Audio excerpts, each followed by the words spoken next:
सभी का कक्षा में हार्दिक स्वागत है, अभिनंदन है। चलिए तो हम अपनी कक्षा का आरंभ करते हैं। परमपिता परमात्मा की बड़ी कृपा है, बड़ी अनुकंपा है। परमात्मा ने हमारे लिए बहुत सारी व्यवस्थाएं बना के दी हैं, अनुकूलता दी है, जिसके कारण से हम सभी लोग स्वाध्याय से जुड़ते हैं, साधना करते हैं, चिंतन मनन करते हैं, अपने व्यावहारिक जीवन को शुद्ध करने के लिए प्रयत्नशील बने रहते हैं।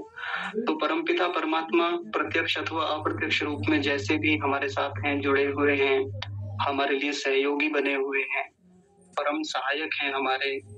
तो ऐसे परमात्मा द्वारा की जाने वाली कृपाओं के प्रति हम लोग नतमस्तक हों, हम उनकी कृतज्ञता को स्वीकार करें और हम अपने स्वाध्याय को उन्हीं की अनुकंपा से, उन्हीं के स्मरण पूर्वक आगे आरंभ करते हैं। सभी लोग एक अनुकूल और व्यवस्थित आसन में बैठ जाएंगे। अपना पूरा ध्यान, अपनी पूरी एकाग्रता कक्षा के विषय पर ही लगाए रखने का पूरा प्रयास करेंगे। हमारा जो मन है, चित्त है, उसको अपनी इंद्रियों पर लगाकर रखेंगे, जो विषय है उस पर लगाकर रखेंगे, जिससे कि ये जो विषय जो हम पढ़ रहे हैं, सीख रहे हैं, इसका सही सही स्वरूप सद्भूतम अर्थम प्रद्योतयति, वह ठीक ठीक स्वरूप हमको पकड़ में आ जाए। परमात्मा से कामना करेंगे कि हे प्रभु, आप हमारे चित्त की सात्विकता को और बढ़ाइए, आप हमारे चित्त को ऐसा कर दीजिए जिससे कि इसमें गंभीर विषय, जटिल विषय भी शीघ्रता से प्रविष्ट हो सकें। आप हम सब पर ऐसी कृपा कीजिए। तो परमात्मा से ऐसी कामनाएं करते हुए, ऐसी प्रार्थना करते हुए, स्तुति करते हुए आज की कक्षा का आरंभिक वेद मंत्र से करते हैं। ओम सद्भूतम वाला वाक्य दोबारा आप बताएंगे, कृपा करेंगे? जी बोलेंगे, पहले एक बार मंत्र बोल लेते हैं। ओम विश्वानि देव सवितर्दुरितानि परासुव यद भद्रन्तन्न आसुव। हे प्रभु, कार्यमिदं सफलम निर्विघ्नं सुसंपन्नम भवेत्। तो आप सभी का कक्षा में एक बार फिर से हार्दिक स्वागत है। आज हमारी योग दर्शन की 5वीं कक्षा है। इन पिछली 4 कक्षाओं में हमने योग दर्शन की भूमिका देखी, योग दर्शन के प्रथम समाधिपाद के प्रथम सूत्र अथा योगानुशासनम को अच्छे से देखा, विस्तार से समझने का प्रयास किया। इसी योगानुशासनम जो ये सूत्र है, इसके अंतर्गत जो व्यास भाष्य है, ये वाला, इस पूरे व्यास भाष्य को भी हमने अच्छे से, विस्तार से, सरलता से समझने का प्रयास किया। कल की कक्षा में हमने इस सूत्र को पूरा कर लिया था और अंत में मैंने एक बात कही थी कि कल की कक्षा में हम शंका समाधान के लिए विषय रखेंगे।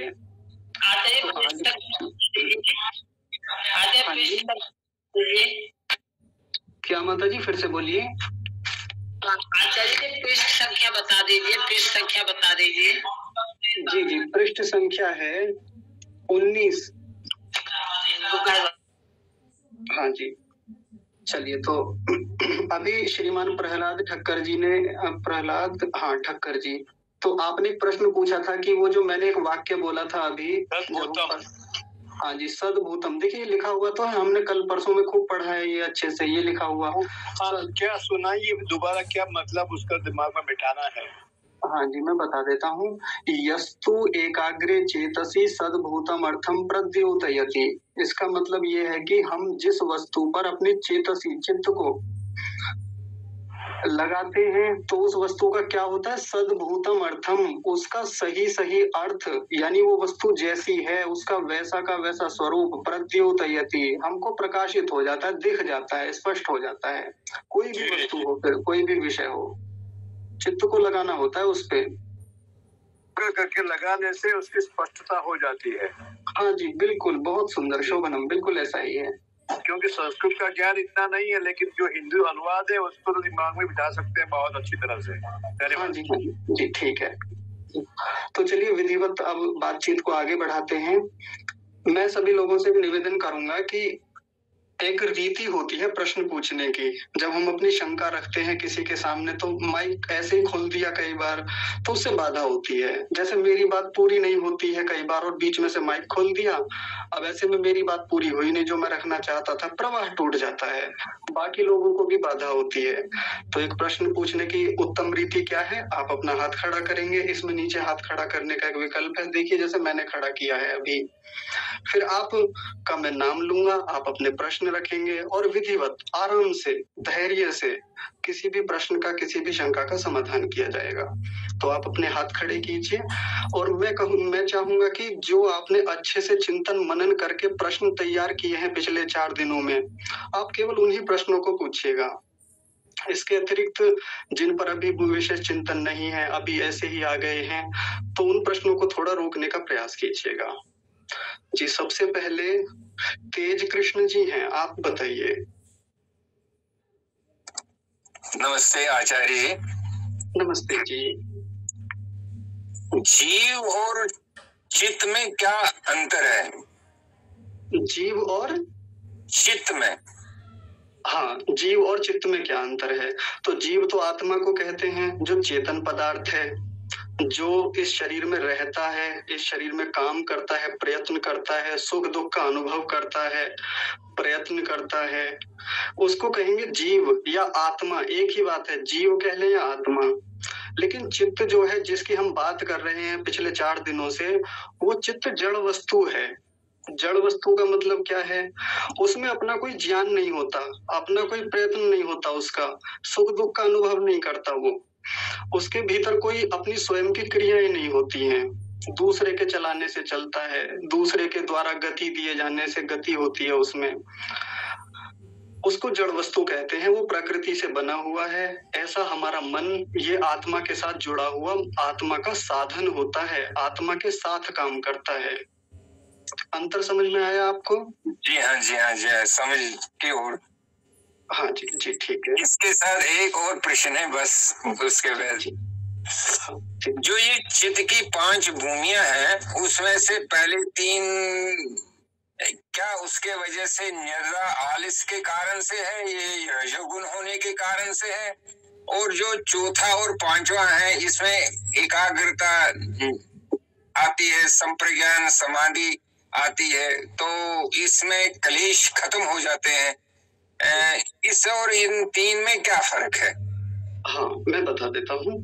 हमने एक पंक्ति पढ़ी थी, देखिए मैं उस पंक्ति को स्पष्ट कर देता हूँ एक बार फिर से, उस पंक्ति से पूरी बातें क्लियर हो जाती हैं। यहाँ देखिए, अब आपको बड़ा करके दिखा रहा हूँ तो अच्छे से दिख जाएगा। ये पंक्ति है, ये वाली जिसको मैंने अंडरलाइन किया। तत्र विक्षिप्ते चेतसी विक्षेपोपसर्जनी भूतः समाधि न योग पक्षे वर्तते।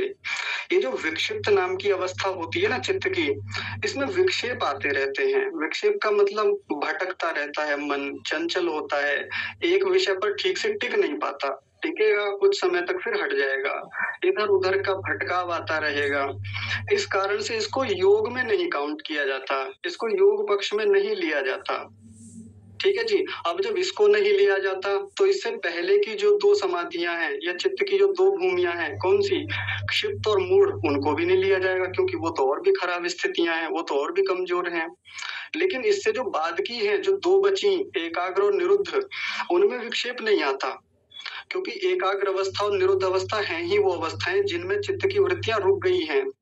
एकाग्र अवस्था में तो चित्त की सब वृत्तियां रुक के केवल एक वृत्ति बनी हुई है, लेकिन निरुद्ध भूमि जो होती है उसमें तो सभी वृत्तियां रुक गई हैं। ये इन दोनों के बीच का अंतर होता है। समझ में आया जी? जी हाँ, जी हाँ, जी हाँ। हाँ जी, इनमें विक्षेप होता है। संप्रज्ञान समाधि कहते हैं? केवल एकाग्र भूमि वाली को कहते हैं जी, जो एकाग्र भूमि में होती है, सबको नहीं कहेंगे। नहीं ना मैंने जी, ठीक है। और जो 5वां है अपना निरुद्ध, हाँ, उसमें जो समाधि होती है उसको असंप्रज्ञात समाधि बोलते हैं। अच्छा अच्छा, हाँ जी। और जो 4 भेद है जी, वो समझ में नहीं आ रहा है, वो 4 भेद क्या होते? चार क्या, मैं समझा नहीं। अच्छा, चार भेद, चार भेदों को कोई बात नहीं, अभी मत समझिए, आगे ये प्रकरण आएगा हम तब विस्तार से समझेंगे इनको, मैंने कह दिया था। बहुत धन्यवाद, बहुत धन्यवाद। हाँ जी, ठीक है। अच्छा, बाकी लोग बताइए, किसी को कोई प्रश्न पूछना हो अभी तक का जितना विषय हुआ है। जी, दलीप सिंह जी, आप बताइए, आपका नाम दलीप है कि दिलीप है, ये बताइए। जी बोलिए, माइक तो खोलिए पहले।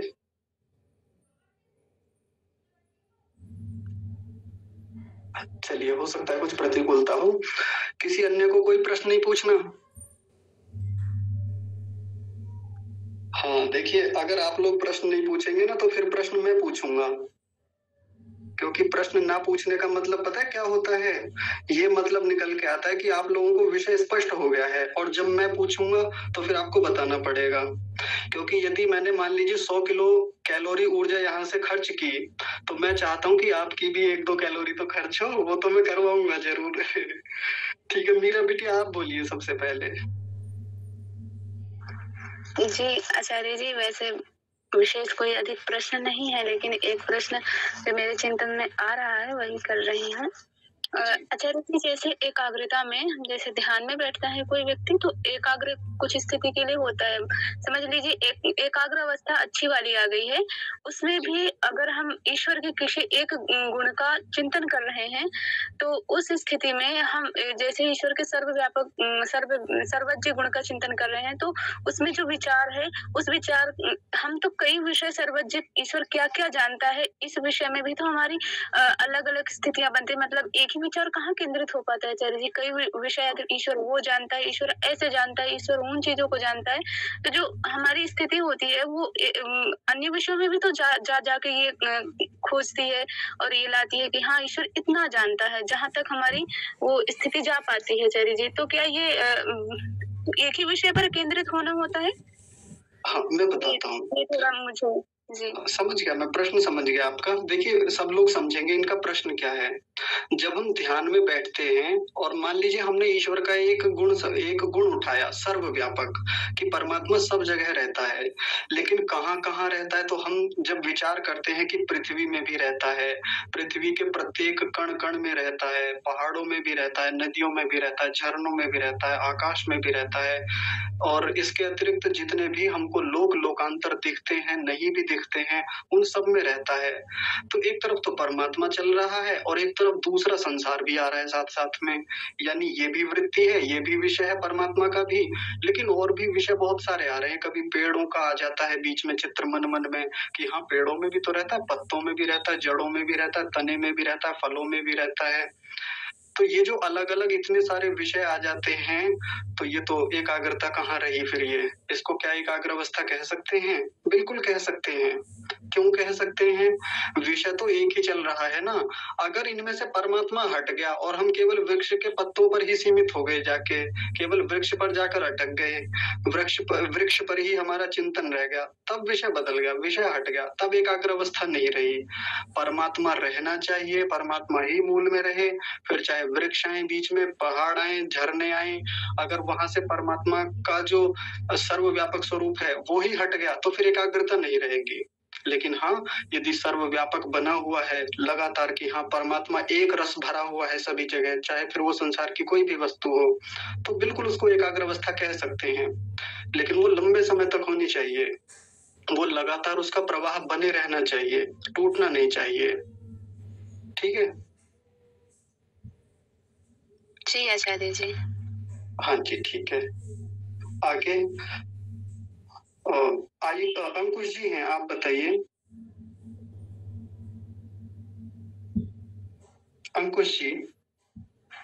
नमस्ते आचार्य जी। नमस्ते जी। जी, मेरा कुछ ऐसा ही प्रश्न था जो आप मतलब पहले बता रहे थे ना। हाँ जी। जैसे निरुद्ध से पहले की जो स्थिति होती है एकाग्रता, इसमें मतलब तभी मानेंगे ना इसको जब ईश्वर, केवल ईश्वर का विचार होगा, दूसरा तो कोई विषय होता ही नहीं ना इसमें। हाँ जी, हाँ जी, बिल्कुल बिल्कुल ईश्वर पे केंद्रित है ना ये।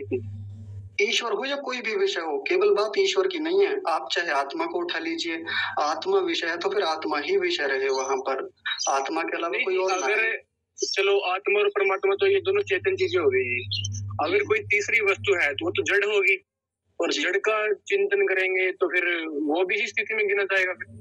हाँ बिल्कुल गिना जाएगा। तो मैंने बात बताया तो कल परसों मैंने वो उदाहरण दिया था कि मान लीजिए हमने प्रकृति की कोई भी वस्तु उठा ली, परमाणु उठा लिया, परमाणु के अलावा मैं कहता हूँ प्रकाश विषय उठा लीजिए, सूर्य विषय उठा लीजिए, चंद्रमा विषय उठा लीजिए, पृथ्वी विषय उठा लीजिए, लेकिन चिंतन फिर पृथ्वी पे रहना चाहिए, पृथ्वी से बाहर ना जाए हमारा चिंतन। कोई भी जड़ वस्तु का भी ध्यान किया जा सकता है। उपासना की बात नहीं की जा रही है, अभी ध्यान की बात है। उपासना तो परमात्मा ही की करनी चाहिए, ध्यान तो किसी का भी किया जा सकता है जब हमें उसका सही स्वरूप जानना हो। तो मतलब वो स्थिति समान, मतलब स्थिति सेम ही होगी दोनों में। हाँ उसको एकाग्र ही बोलेंगे। हाँ जी बिल्कुल एकाग्र ही बोलेंगे। ठीक है जी, धन्यवाद। हाँ जी ठीक है। आगे प्रहलाद ठक्कर जी आप ही बताइए फिर से। तो क्षम्यता, मैंने वैसे प्रश्न पूछा था, नहीं पूछना चाहिए जी ठीक है, तो आप क्षमा करें। दूसरा प्रश्न ये है कि एकाग्र होने के बाद जब एकाग्रता टूट जाती है फिर वापस कैसे संधान करें? फिर से लाएं उसी पे ही, उसकी एक पूरी विधि बताई जाएगी आगे दूसरे पद में कि जब एकाग्रता बनाई हमने समाधि में बैठ करके, ध्यान में बैठ करके, हम पीछे से एक व्यवस्था बना के लाते। सबसे पहले हमने आसन लगाया, आसन लगाने के बाद में हम प्राणायाम करते हैं, प्राणायाम के बाद प्रत्याहार करते हैं, प्रत्याहार के बाद धारणा करते हैं, धारणा से ध्यान में जाते हैं और ध्यान से फिर समाधि की प्रक्रिया शुरू होती है। तो जब हम समाधि में पहुंचे, एक ऊंची एकाग्र अवस्था में पहुंच गए और बीच बीच में टूटने लगे हमारी समाधि, हमारी एकाग्रता, तो फिर से धारणा में जाएं, प्रत्याहार में जाएं। लेकिन समस्या यह है हम लोगों के साथ, अभी हमें धारणा का ही नहीं पता धारणा होती क्या है, हमें यही नहीं पता प्रत्याहार होता क्या है, प्रत्याहार का अभ्यास कैसे करें। सभी लोग बड़ी गंभीरता से सुनेंगे इस बात को। हम ऊंची स्थिति में पहुंच गए एकाग्रता में और टूट रही है, तो फिर से हमें धारणा पे लौटना होता है। धारणा बड़ी गहरी चीज है, धारणा का अभ्यास 1-2 दिन का नहीं होता, धारणा के लिए वर्षों लगाने होते हैं। प्रत्याहार का अभ्यास व्यावहारिक अभ्यास होता है, व्यावहारिक जीवन में प्रत्याहार का खूब अभ्यास करना होता है हमको। हम चलते फिरते भी कर सकते हैं प्रत्याहार का अभ्यास, लेकिन कैसे किया जाता है ये हम दूसरे पाद में देखेंगे। और क्रियात्मक अभ्यास भी कराएंगे, सुबह को कभी उपासना की कक्षा लेंगे तो उसमें भी हम चर्चा करेंगे इस विषय में। ठीक है जी, धन्यवाद, बहुत धन्यवाद। हाँ जी ठीक है। श्रीमान राजवीर सिंह जी आप बताइए। नमस्ते आचार्य जी। नमस्ते जी। आचार्य जी, बहुत बार योग दर्शन पढ़ने का अवसर मिला, बहुत बार पढ़ा, खुद भी पढ़ा, पिछले 25-30 साल से पढ़ रहे हैं, आयु 65 साल हो गई, लेकिन व्यवहारिक तौर पे कुछ नहीं सीखा। ठीक है, सब किताबी ज्ञान ही है, तो ऐसा कुछ हो सकता है कि आप मतलब कुछ हमें जो है इसकी प्रैक्टिकल कुछ करा पाए? ये क्या, पिछले 4 दिनों से हम यही तो कर रहे हैं, प्रैक्टिकल बातें ही चल रही हैं ज्यादातर, और अभी तो 4 दिन ही हुए हैं और 4 दिनों में मैंने बहुत सारी व्यवहारिक बातें रखी हैं। अभी देखिए आगे आगे अगले 1 महीने में इतनी व्यवहारिक बातें आएंगी, प्रैक्टिकल चीजों पर इतना काम करेंगे हम, आप स्वयं अपने भीतर परिवर्तन महसूस करेंगे कि हाँ सच में परिवर्तन है हमारे जीवन में योग दर्शन पढ़ने से। मेरा कहने का अर्थ ये है कि मतलब कभी जो है आप थोड़े से कोई क्लास हमारी उपासना की जिसमें कि प्रत्याहार, धारणा, ध्यान, समाधि का आप क्रियात्मक समझ गया। हाँ समझ गया जी, समझ गया मैं। देखिए एक उदाहरण से सभी लोग समझेंगे, क्योंकि कई लोगों का ये प्रश्न अब पिछले दिनों भी रहा। कल भी एक माताजी ने प्रश्न किया था कि जी मन एकाग्रचित नहीं रहता, साधना में बैठते हैं तो मन इधर उधर दौड़ता है। व्हाट्सएप पर भी ऐसे प्रश्न आते हैं कि आप कुछ उपासना करवाइए, ध्यान करवाइए। तो एक उदाहरण से समझते हैं, आप लोगों को आनंद आएगा इस बात को समझ के। एक 11th क्लास में किसी बच्चे ने एडमिशन लिया किसी नए स्कूल में। जब वो पहली बार वहां गया, अभी 4-5 दिन ही क्लास हुई थी केमिस्ट्री की। अब स्कूल के वहाँ के जो टीचर थे केमिस्ट्री वाले, बच्चा एकदम खड़ा हो गया, कहने लगा सर जी हमें भी तो लैब में ले चलिए, आप लैब में नहीं ले जाते हैं, हमको भी प्रैक्टिकल करवाइए, हमको भी दिखाइए केमिकल रिएक्शंस कैसे होती हैं। टीचर कहने लगे थोड़ा ठहरिए, तो थोड़ा अभी पहले पढ़ तो ले, थ्योरी तो पढ़ ले, एक बार देखिए तो सही, पहले 1 चैप्टर तो कंप्लीट करें, हम 2 चैप्टर तो कंप्लीट करें, और उसके बाद जब आपकी थ्योरी अच्छी हो जाएगी, मजबूत हो जाएगी, तब फिर उसके बाद हम आपको लेके चलेंगे लैब में, तब आप करना धूमधाम से। बालक नहीं माना, उसने कहा जी ना लेके चलो और अभी लेके चलो, हमें देखना है, बस देखना है, बस ऐसे ही दिखा देना एक बार। टीचर ने कहा नहीं मानते तो चलो लेके चलते हैं। वो ले गए लेबोरेटरी में, वहां ले जाके गए। अब बच्चे मानते तो है नहीं, अब लगे इधर उधर करने चीजों को, कोई भी वो परख नली उठाई, उसमें सामने डब्बे रखे हुए थे बहुत सारे, किसी में से कोई रसायन लिया, कोई केमिकल उठाया, किसी में से कोई आपस में मिला मिला के देख रहे हैं, किसी के नीचे आग जला दी, वो बर्नर से जलाते ना, वो वैसे प्रैक्टिकल करके देखने लगे। इतने में क्या हुआ, दो पदार्थ ऐसे मिल गए जो विस्फोटक पदार्थ थे, ऑक्सीजन या जल के साथ क्रिया करके आग लगा दी उन्होंने वहां पे, परख नली फट गई और बच्चे को बहुत नुकसान हुआ। उसके चेहरे पर जाकर रसायन गिर गया, चेहरा जल गया। टीचर ने कहा समझाए थे ना तभी आपको, पहले पढ़ लीजिए, थोड़ा देख लीजिए रिएक्शंस कैसे होती हैं, कैसे काम करती हैं, केमिकल रिएक्शंस को बैलेंस करना सीखना था, सबकी संयोजकता सीखनी थी, कहाँ किसके क्या नुकसान हो सकते हैं, लाभ हो सकते हैं, पहले बताया था आपको, नहीं माने, जल्दबाजी थी यहाँ आने की, अब भुगत लिया ना। अब बालक को समझ में आया कि सर क्लास में चलिए, पहले इनके बारे में पढ़ाइए ठीक से कि होता क्या है। ये जो मैंने यहाँ से निकाला था, ये जो लाल रंग का जो द्रव्य था, इसके बारे में बताइए तो सही, इसके गुण धर्म क्या होते हैं। ये जो पोटेशियम परमैंगनेट मैंने उठाया, ये दिखने में जो लाल लाल लग रहा था, पहले इसके गुण धर्म बताइए, ये काम कैसे करता है, इसकी क्या विशेषताएं हैं, उपयोगिता क्या है, ग्लिसरीन के साथ मिलकर कैसे काम करता है, आग क्यों लगती है, ऑक्सीजन के साथ कैसे क्रिया करता है, ये सब समझाइए मुझे। आ गया लाइन पे एक दिन में ही। टीचर ने फिर ले जाके क्लास में ब्लैक बोर्ड पर समझाया बढ़िया से, सब चीजों का डायग्राम बना के, ऐसे करके ये करेंगे, ये इसके गुण धर्म होते हैं, ये सारी चीजें विस्तार से बताई। 2-3 महीने हो गए समझाते समझाते। टीचर ने कहा चले लैब में। कहने लगा सर अभी और देख लीजिए, अभी ये वाली बात समझ में नहीं आ रही है, पहले इसको और क्लियर कर लें, लेबोरेटरी में तब जाएंगे। तो टीचर ने फिर सारी बातें क्लियर कर दी, फिर पहुंच गए लेबोरेटरी में अच्छे से, वहां जाके प्रैक्टिकल करवाया। बच्चे ने अपने आप किया प्रैक्टिकल खुद से और बड़े धूमधाम से समझ लिया कि चीजें कैसे काम करती हैं। हम लोग साधना में ऐसे ही चले जाते हैं, उपासना में ऐसे ही चले जाते हैं, जैसा किसी ने कह दिया अरे ध्यान लगाया करो, सुबह को मेडिटेशन किया करो। थ्योरी हमारे पास है नहीं ज्यादा कुछ, हमें पता नहीं है कि वो रास्ता क्या है कि जिसपे जाके हम साधना को ठीक कर सके। अभी हमको मन के बेसिक फीचर्स के बारे में नहीं पता, मन के फंक्शंस के बारे में नहीं पता, मन काम कैसे करता है, मन को किसी भी चीज पे कैसे लगाएंगे, मन के वास्तविक गुण धर्म कैसे हैं, मन की भूमियां कैसी हैं, मन का स्वरूप कैसा है, मन कैसे काम करता है आत्मा के साथ जुड़ के, मन इंद्रियों पे कैसे लगता है, मन को प्रत्याहार में कैसे लगाएं, मन को धारणा से कैसे जोड़े, मन को ध्यान में कैसे बिठाएं, मन से समाधि को कैसे स्थापित करें, समाधि की एक से एक छोटी से छोटी भूमि से लेके ऊंची भूमियों तक कैसे लेके जाएं, उसकी हमको थ्योरी ही नहीं पता है, उसके हमें बेसिक सिद्धांत ही नहीं पता है।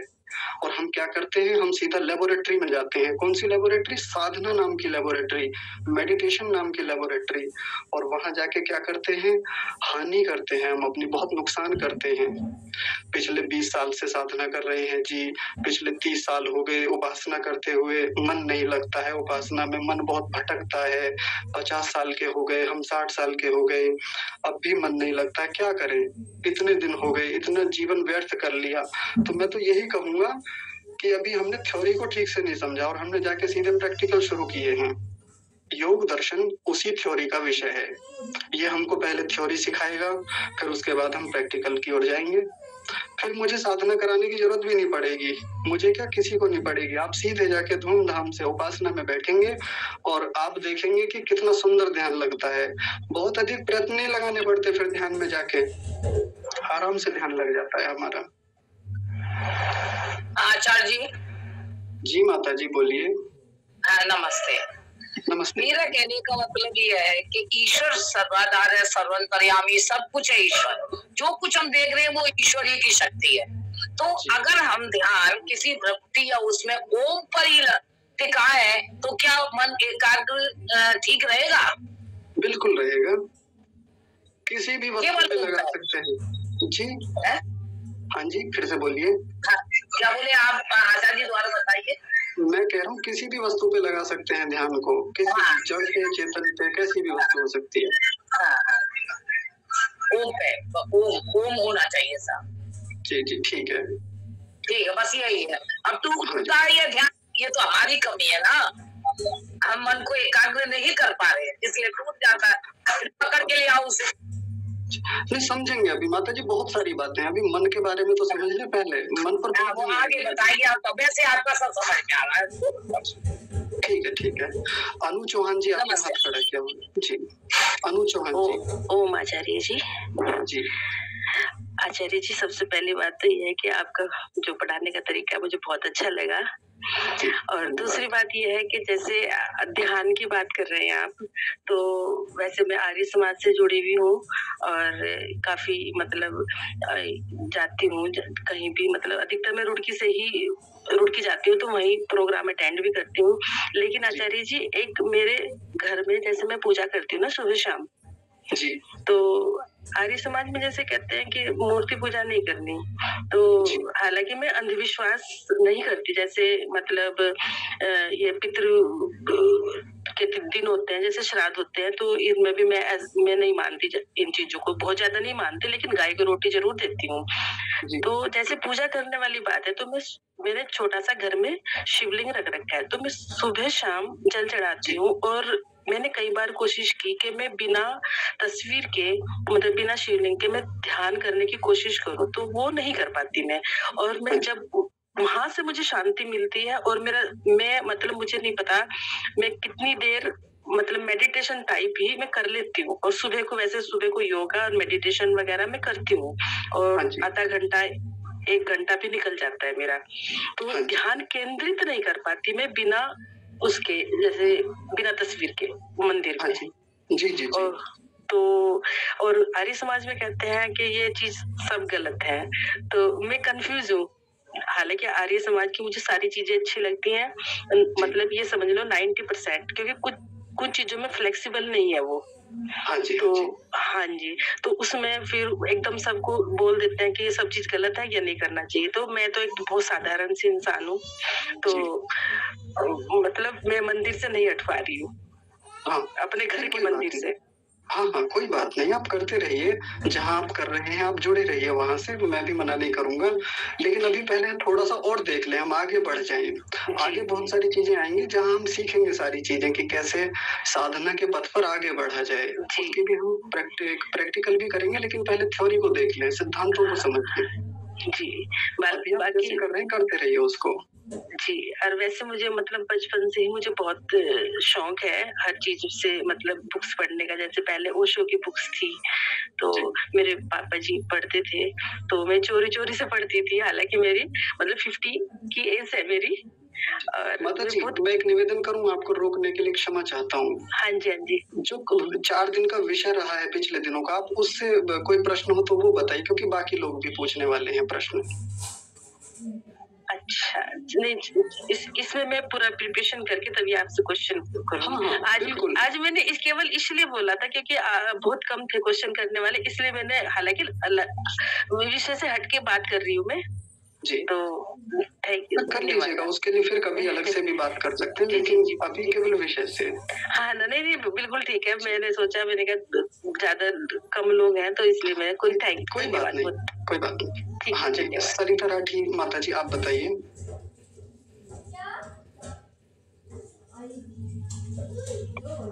जिन्होंने हाथ खड़ा किया हुआ, आप तैयार रहा कीजिए, एक बार नाम बोले तो फिर आप तुरंत माइक अनम्यूट कीजिए और बोलिए। नमस्ते आचार्य जी। नमस्ते जी। प्रत्याहार की मुझे मीनिंग नहीं समझ में आया। समझेंगे, दूसरे पाद में समझेंगे, अभी टाइम लगेगा, उसमें 2-3 महीने शायद लगे। हाँ ठीक। हाँ माता जी, वो विषय आएगा ना तभी देखेंगे। हाँ जी ठीक है। हाँ, श्रीमान जी हैं गंभीर सिंह जी, आप बताइए।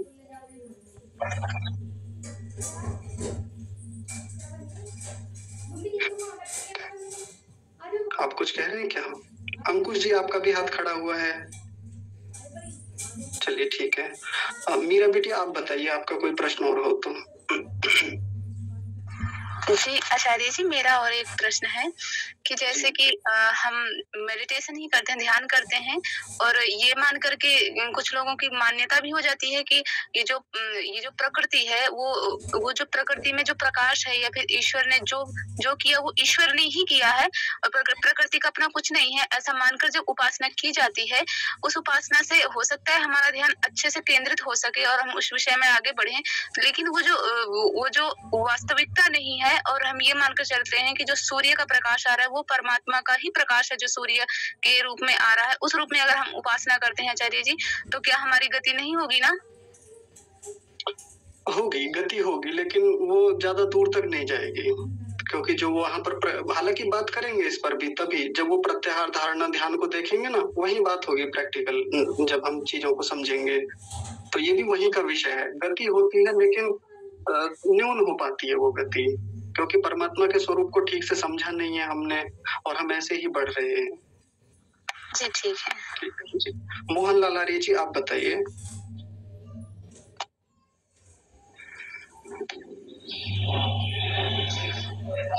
मोहनलाल आर्य जी,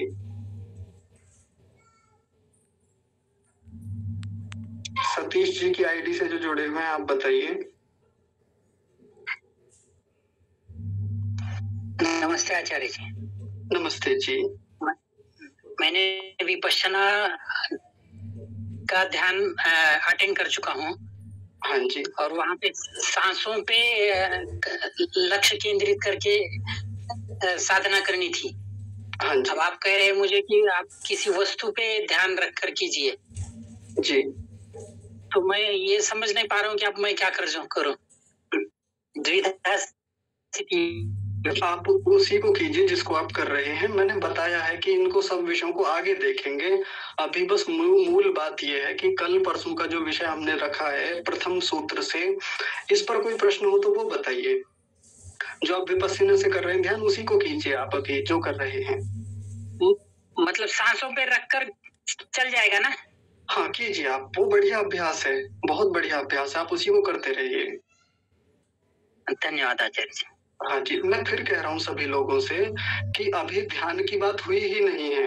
ध्यान कैसे करना है ये प्रैक्टिकल की बात है, उससे पहले बहुत कुछ पढ़ना सीखना बाकी है, तब जाके हम उस ध्यान को देखेंगे। उसमें गहरी जो चीजें हैं, कहाँ गलत चल रहा है, कहाँ सही है, किस विषय पर ध्यान लगाना है, किस वस्तु पर लगाना है, जड़ पर लगाना है कि चेतन पर लगाना है, ये बातें बहुत बाद की हैं, अभी समय लगेगा उसमें। उसी लेबोरेटरी वाले स्टूडेंट की तरह समझ लीजिए। अगर जल्दबाजी होगी और उतावलापन रहेगा तो फिर आप गंभीर परिणाम भुगतेंगे जो पिछले 10, 20, 30 सालों से भुगत रहे हैं। मैं तो स्पष्ट कहूंगा इस बात को। मुझे हाँ जी, ये संस्कृत, एक बार संस्कृत व्याख्या वाला चित्र लगाना, मेरे पास पुस्तक नहीं है, मैं उसमें से मुझे कुछ पूछना था। हाँ जी जी जी जी, मैं खोल देता हूँ इसको जी। हाँ, ये यहाँ तक हो गया था क्षेत्र। अच्छा ये तो समझ, तत्र विक्षिप्ते, ये वाली जो लाइन है चेतसी, हाँ ये एक बार इसे क्लियर करना है, आगे का सारा हो गया है। ठीक है, मैं बता देता हूँ। देखिए, तत्र का मतलब है, तत्र यानी ये जो पीछे की भूमियां हैं, ये जो हमने गिनी है 5 भूमियां, इन भूमियों में जो विक्षिप्त नाम की भूमि है, चेतसी यानी चेतन यानी क्षमा कीजिए मन की जो ये विक्षिप्त नाम की भूमि है, इसमें विक्षेप सोपसर्जनी होता है, इसमें विक्षेप आते रहते हैं। विक्षेपों के कारण ये धुंधली बनी रहती हैं, इनमें ये गौण हुई रहती हैं। ये ऊपर वाली जो समाधियां हैं, चाहे वो क्षिप्त वाली है, चाहे मूढ़ वाली और विक्षिप्त वाली, इन तीनों की बात कर रहे हैं यहाँ पे। अच्छा, ये तीनों ही के लिए है, खाली विक्षिप्त के लिए नहीं है? हाँ जी, आपको याद होगा कल मैंने एक उदाहरण दिया था, मैंने बताया था कि मान लीजिए किसी स्कूल में ये नियम है कि यदि आपने मिनिमम 33% मार्क्स लेके आए तो आपको पास माना जाएगा, अगर इससे कम नंबर आते तो फिर आप फेल हो जाएंगे। तो फिर उसमें ये नहीं कहेगा टीचर हमसे कि जी 32 वाले भी फेल, 31 वाले भी फेल, 30 वाले भी फेल। ये तो हम समझ लेते हैं ना कहने से ही कि हाँ जी अब तो नीचे के जितने सब फेल ही माने जाएंगे और ऊपर वाले सब पास ही माने जाएंगे। तो ये यहाँ पर ऋषि हमको समझाना चाह रहे हैं कि ये जो विक्षिप्त नाम की भूमि होती है ना, ये योग पक्ष न वर्तते, योग पक्ष में नहीं कही जाती। तो फिर इसके नीचे की जो खराब भूमियां हैं, जो बहुत धुंधली होती है, जो बहुत गौण होती हैं, जिनमें चीजें बहुत बिगड़ती हैं, उनको तो योग पक्ष में बिल्कुल काउंट नहीं करेंगे, ये समझाना चाह रहे हैं। ठीक है, धन्यवाद, बहुत धन्यवाद। हाँ जी ठीक है जी। आगे मोहनलाल आर्य जी आप बताइए ना, कुछ कह रहे हैं क्या? हो सकता है बाधा हो। कनिका माता जी आप बताइए। हाँ जी, नमस्ते जी। नमस्ते जी। मेरा प्रश्न ये है कि जब जैसे आप थ्योरी अभी करा रहे हैं, जब प्रैक्टिकल कराएंगे तो वो योग जो है वो संप्रज्ञात समाधि से ही शुरू करेंगे, या फिर क्योंकि जिनका बिल्कुल भी उपासना अभी तक उनका शुरुआत ही नहीं हुई है, जैसे मैं अपना ही ले लेती हूँ, तो बिल्कुल एकदम विक्षिप्त अवस्था में ही रहते हैं, जब भी ध्यान करने बैठे तो वो जो है आप योग कराएंगे, प्रैक्टिकल जब कराएंगे तो कहाँ से, संप्रज्ञात समाधि से लेंगे, एकाग्रता से शुरू करेंगे? नहीं, एकाग्रता बहुत ऊंची बात है माता जी, वो बहुत आगे की बात है। उससे पहले बेसिक अभ्यास होते हैं, अभ्यास, उन अभ्यासों पर बात करेंगे, उनको करेंगे हम। ठीक है, हाँ जी ठीक है, चिंता मत कीजिए। मुझे सबका स्तर का पता होता है, सामने वाले का जब प्रश्न करता है ना कोई व्यक्ति, मुझे ये बोध हो जाता है कि वहाँ वो किस दृष्टि से बात कर रहा है। तो कक्षा में सभी प्रकार के लोग हैं जिनका अनुभव बहुत ऊंचा है, कई लोग ऐसे भी हैं जिनकी साधना बड़ी अच्छी है, कई सारे लोग ऐसे भी हैं जिन्होंने शुरू ही नहीं किया है अभी, किसी को यही नहीं पता है कि उपासना क्या होती है, किसी ने कभी जीवन में मेडिटेशन किया ही नहीं। तो मैं सबके दृष्टिकोण से रख के बात करता हूँ, और कक्षा का विषय भी हमारा ऐसे ही रखा जाता है, ये ही सोच के विषय रखा जाता है कि कक्षा में हर प्रोफेशन से लोग हैं, बहुत सारे स्तरों से लोग आते हैं, तो उसका मैं ध्यान रखता हूँ। ठीक है। अनीता गुप्ता माता जी आप बताइए, कुछ कह रहे हैं?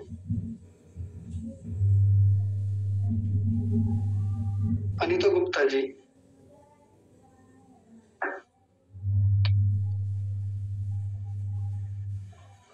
चलिए ठीक है, तो आप लोगों के प्रश्न अभी समाप्त हो गए हैं, किसी का कोई प्रश्न नहीं है, तो आज का बस एक छोटा सा हम विषय देख लेते हैं। फिर सोमवार से, क्योंकि कल तो रविवार है, और सोमवार से हम एक अगला नया सूत्र देखेंगे, क्योंकि अभी 5-6 मिनट अभी शेष हैं हमारे पास।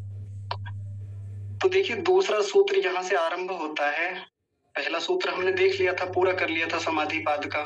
समाधिपाद मतलब ये पहला चैप्टर है हमारा समाधि के नाम से। तो इसका दूसरा सूत्र है योगश्चित्त वृत्ति निरोधः। ये देख लीजिए, मैंने बड़ा कर दिया है, आप आराम से देखिए, इसको ठीक से प्रोनाउंसिएशन सीखेंगे, इसका सही से उच्चारण कैसे होगा। योगश्चित्त वृत्ति निरोधः, योगश्चित्त वृत्ति निरोधः, ऐसे बोलेंगे। अलग अलग तोड़ेंगे तो क्या क्या बनेगा।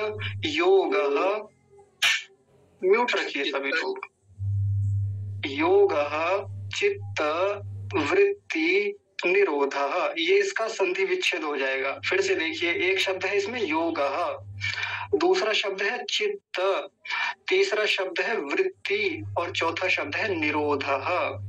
तो इसका तात्पर्य क्या हुआ, बस हम मोटा मोटा ऐसे अर्थ देख लेते हैं, विस्तार से हम परसों बात करेंगे।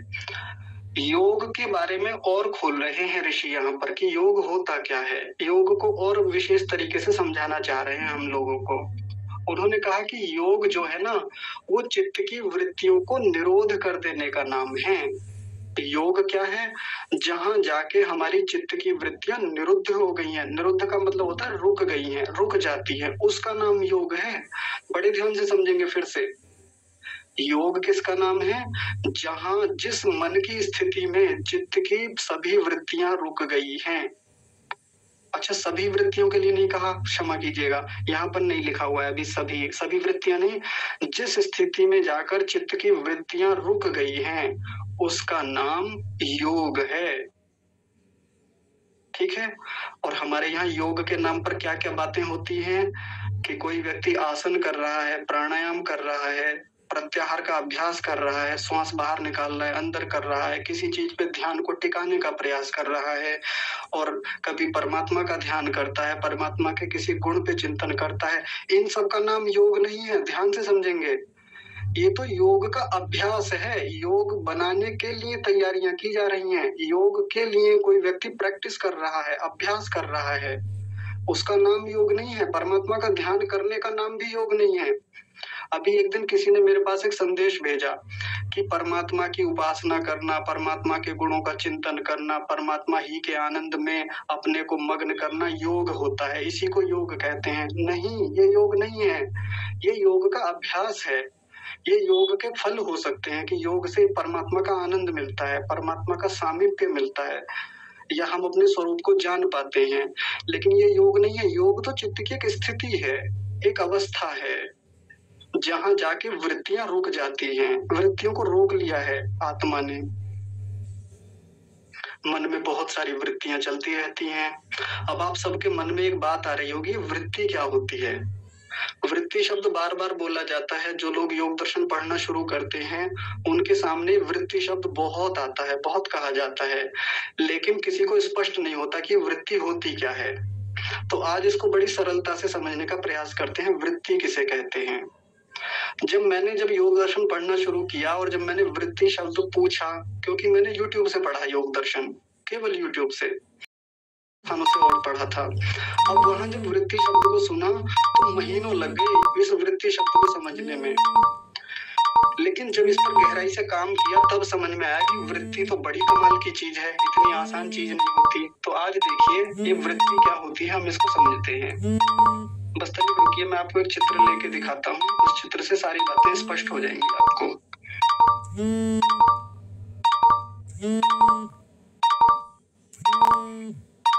हाँ जी, ये वाला चित्र है। यहाँ से वृत्तियां हमको बहुत अच्छे से समझ में आ जाएंगी। देखिए, हम ये सबसे नीचे चित्र में लिखा हुआ ये है आत्मा। हम जो है, हम आत्मा हैं। हमारे साथ मन जुड़ा हुआ होता है। मन किसके साथ जुड़ा हुआ होता है? इन इंद्रियों के साथ जुड़ा हुआ होता है। नासिका, चक्षु, त्वचा, कर्ण, जिह्वा, जिनको हम आंख, नाक, कान, जीव और त्वचा कहते हैं, इनके साथ जुड़ा हुआ होता है। और हमारी इंद्रियां किसी न किसी विषय, किसी वस्तु के साथ जुड़ी हुई होती हैं, जुड़ती हैं। जैसे नासिका किसके साथ जुड़ती है? गंध के साथ। चक्षु, आंख जो है वो किसके साथ जुड़ती है? वो रूप के साथ जुड़ती है। त्वचा किसके साथ जुड़ती है? स्पर्श के साथ। कान किसके साथ जुड़ते हैं? शब्द के साथ। और जीवा किसके साथ जुड़ती है? रस के साथ। तो जैसे ही हमारा मन किसी एक इंद्रिय से लगा, यहाँ ध्यान से समझेंगे, मन को हमने लगाया नासिका इंद्रिय पर। नासिका के सामने हमने गुलाब का ये पुष्प रखा। तो जैसे ही गुलाब का पुष्प हमने नासिका के सामने रखा तो हमको एक बोध हुआ, आत्मा को। कैसे हुआ? यहाँ से गंध गई नासिका तक, और नासिका से जो चीज मन तक पहुंची है, ध्यान से समझिएगा, नासिका से मन तक गंध नहीं जाती है। गंध तो नासिका तक ही रह जाती है। वो प्राण में बदल के, प्राण के साथ संयुक्त होकर शरीर में रुक जाए, वो अलग बात है। लेकिन नासिका से जब गंध अंदर जाती है वो मन तक नहीं पहुंचती। जो चीज नासिका से लेके मन तक जाती है, जो इंफॉर्मेशन जाती है, जो इनपुट भीतर जाता है, उसको वृत्ति कहा जाता है। बड़ी गहराई से समझेंगे, बहुत गहरी बात है। और ये हम सबके साथ होता है, प्रतिदिन होता है। दिन में हजारों लाखों बार हम कितनी ही वृत्तियों को भीतर ले जाते हैं। फिर से समझिए, मैं एक बार फिर से इसी बात को समझाता हूँ। हमने गुलाब के पुष्प को या किसी भी सुगंधित चीज को अपनी नासिका के सामने रखा। दुर्गंधी वाली चीज भी होती है, सड़ी हुई चीज भी हो सकती है। उसको नासिका के सामने रखा, उसकी गंध हमारी नासिका तक गई। गंध गई है, ध्यान से सुनिएगा, केवल गंध गई है।